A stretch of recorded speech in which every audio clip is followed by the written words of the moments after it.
So let's come with, अब मैं direction तो देख लिया, तो जो ईएमएफ इंड्यूस हो रही है उसका कुछ मैग्नीट्यूड भी तो होगा। मोशनल ईएमएफ हम अब इसका एक्सप्रेशन निकालना चाहते हैं। Suppose we have a coil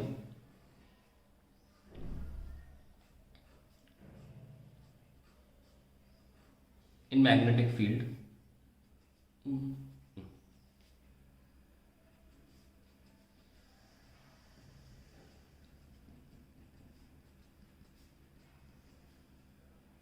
मान लो यहीं तक, जहाँ तक इसका छोर है वहाँ तक मैग्नेटिक फील्ड मैंने दे रखी है। Let's call it A B C and D. ठीक है, अब मान लीजिए इसको हमने किसी वेलोसिटी से इधर खींचा, हमने फोर्स लगाया, और मोशन के लिए हम ही तो फोर्स लगाएंगे या कोई और मैकेनिज्म होगा जो उसको फोर्स लगाएगा, लेकिन बाहर से कोई एक्सटर्नल एजेंसी होगी जो मूव कराएगी। तो मूव कराने के बाद होता क्या है कि ये थोड़ा सा पोर्शन बाहर निकल आता है, मान लीजिए इतना,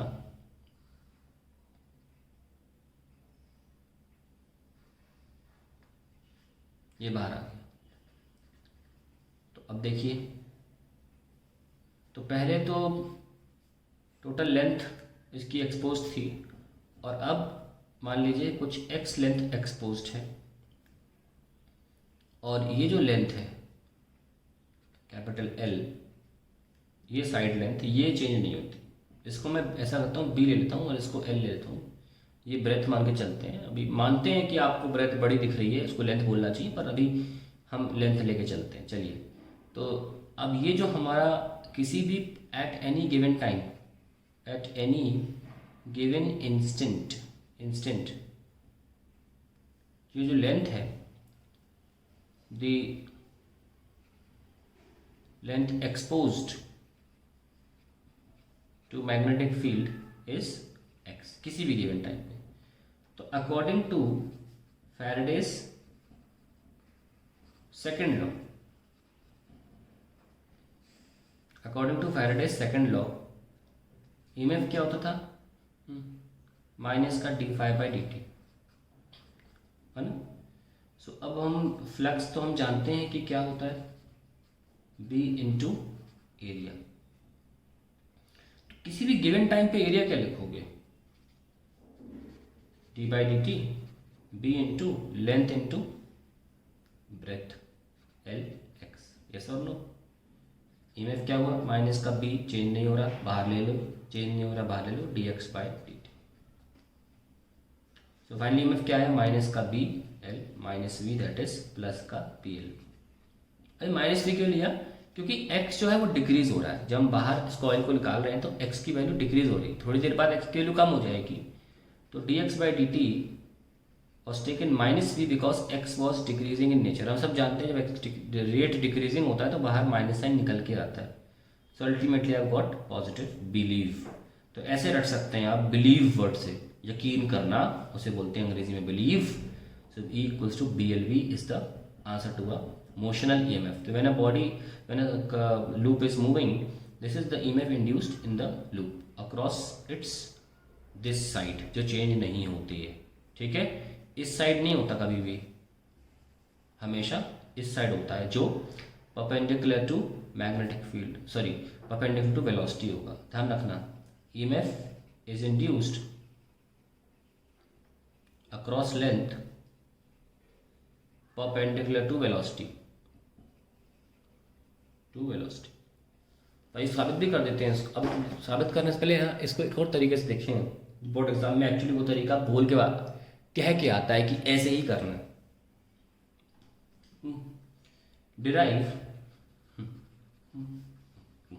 the expression of motional EMF using Lorentz force on electrons. ये आता है एग्जाम में। लेट अस सी कैसे ऐसे क्लियर लिख के आएगा कि आपको लॉरेंट्ज फोर्स का इस्तेमाल करना है, तो ये बस समझना जरूरी है। तो क्रॉस फील्ड थी हम जानते हैं, तो आपका मोशन जो है ये साइड ऐसे कर रही है, वेलोसिटी ऐसे मूव कर रहा है मैग्नेटिक फील्ड में। तो जो इस वायर में इस पोर्शन के बाहर में जो इलेक्ट्रॉन्स हैं दे एक्सपीरियंस अ फोर्स। वो कैसे फोर्स प्रोड्यूस करेंगे, लेट्स फाइंड आउट। माइनस का ई वी आई जो कि आई डायरेक्शन में और बी इनसाइड है माइनस के। ओके, ऐसे हम फोर्स का एग्जाम्पल लिख पाएंगे। तो माइनस माइनस प्लस हो जाएगा वी बी और आई क्रॉस के। व्हाट इज आई क्रॉस के? I cross k is minus j, so we got minus j. So that is the direction in which the electrons will move. So electron यहाँ move करेंगे। यहाँ move करने की वजह से मान लीजिए ये एंड p और एंड q है, ये एंड ज़्यादा इलेक्ट्रॉन से भर जाएगा और यहाँ प्लस आ जाएगा। Due to this motion of electron the end q becomes negatively charged and end p becomes positively charged, and gradually an electric field begins to set up, क्योंकि इलेक्ट्रिक फील्ड प्लस से minus होती है ना, begins to set up from p to q। Okay, तो इससे क्या होगा, due to which electrons which are experiencing Lorentz force now also begin to experience force due to electric field, force due to electric field।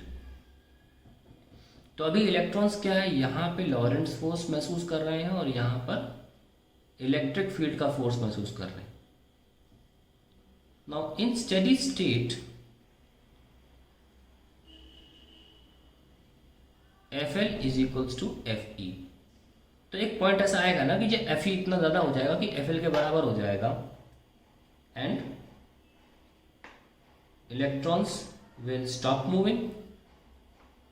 Moving और एक plus और minus fix हो जाएगा, and a steady electric potential difference is maintained. तो आइए इसको बराबर कर लेते हैं अगले पेज पे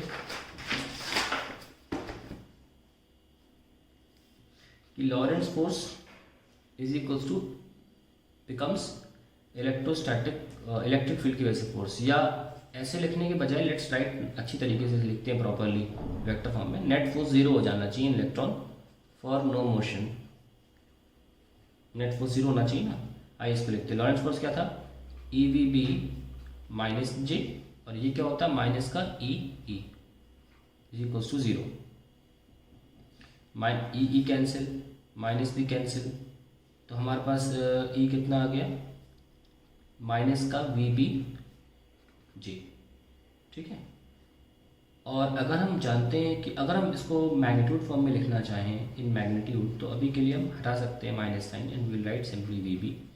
इलेक्ट्रिक फील्ड है ये, और इलेक्ट्रिक फील्ड क्या होता है, याद होगा आपको, V/L potential difference upon length, और वो लेंथ कौन सी होगी, ऑब्वियसली आपकी ये लेंथ जो दे रखी थी है ना, अक्रॉस दिस, क्योंकि आफ्टर ऑल पोटेंशियल तो यहाँ से यहाँ था ना, तो पोटेंशियल डिफरेंस ऐसे लोगे, पोटेंशियल डिफरेंस अपॉन लेंथ। तो यहाँ पे कुछ रटवाने की जरूरत नहीं पड़ती कि जो परपेंडिकुलर टू वेलोसिटी होगा उसके अक्रॉस ही पोटेंशियल डिफरेंस जनरेट होगा, यहाँ खुद ही निकल के आ रहा है, पोटेंशियल डिफरेंस प्लस और माइनस बीच में तो है जो कि अक्रॉस दिस लेंथ है। तो ये बहुत अच्छा तरीका है, डिटेल में अच्छे से बताता है हमको। तो EMF जो जनरेट हो रही upon length is equals to VB, and finally we have EMF is equals to believe.